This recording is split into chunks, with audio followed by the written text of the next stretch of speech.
Oh no! LA Knight is 40 years old. Oh my god! Well, despite this, he is the character who has recently captured the hearts of millions and millions WWE fans. He may not have won the Money in the Bank briefcase in 2023, as Triple H once said, "Good things come to those who wait and work hard." Will time make LA Knight age like fine wine, or Ric Flair, and give him his opportunity? That's a good question, but today, let's take a closer look at another part of his career that wasn't his monumental breakthrough.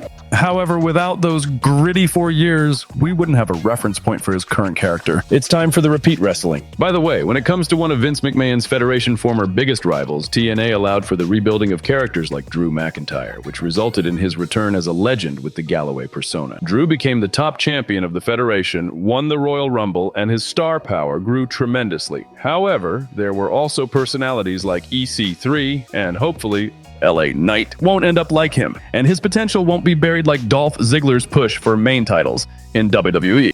One of the reasons people love LA Knight is his mic skills. Yeah! It needs to be said clearly. The birth of his catchphrases took place in TNA, where the flashes of his genius, idiosyncratic yet beautiful jargon could already be observed through Eli Drake, who arrived in that promotion under the wings of Drew Galloway.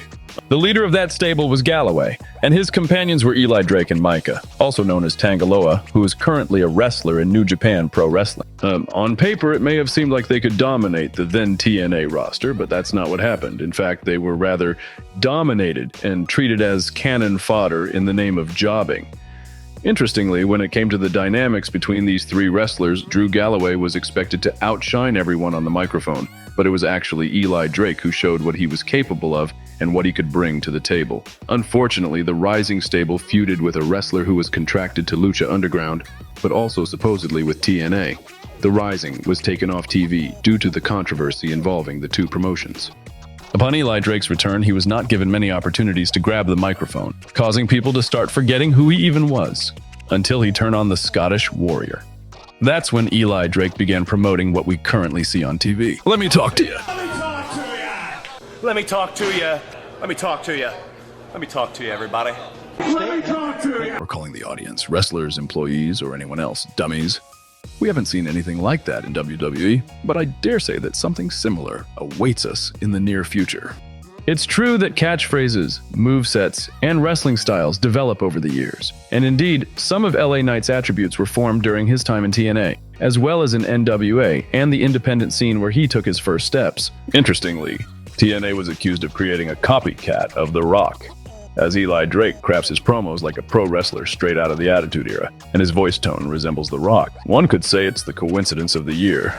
LA Knight certainly has many flashbacks from Vietnam because it was in that promotion that a wrestler named Grotto was inserted into his storyline. What was particularly hurtful for Eli Drake was the fact that Grotto was released a few days prior, and at this time, as a new meme luchador character, he goes on to wrestle as someone completely different. It's a bit like if we threw Elias from WWE, who had the potential for a top title run, but instead started having him lose to someone like James Ellsworth. I hope you understand the dynamics, dear viewer. The truth is that Eli Drake in TNA was often treated as a pushover who had his moments. And it's not even about winning championships, although he did have his share of success with Scott Steiner, for example. But the fact is that Eli Drake was thrown into completely nonsensical storylines that were unnecessary for a wrestler of his caliber. In WWE, for example, I believe that his loss at Money in the Bank wouldn't significantly harm him. In the world of pro wrestling, there are personalities that hold significance even without a title or a briefcase, and current LA Knight is one of those individuals. In my opinion, such personalities should be rewarded, and sooner or later it will happen. But for now, I can say that due to what LA Knight went through in TNA, his path in WWE is already charted, and the relationship he has with the fans will only help him in the development of his career.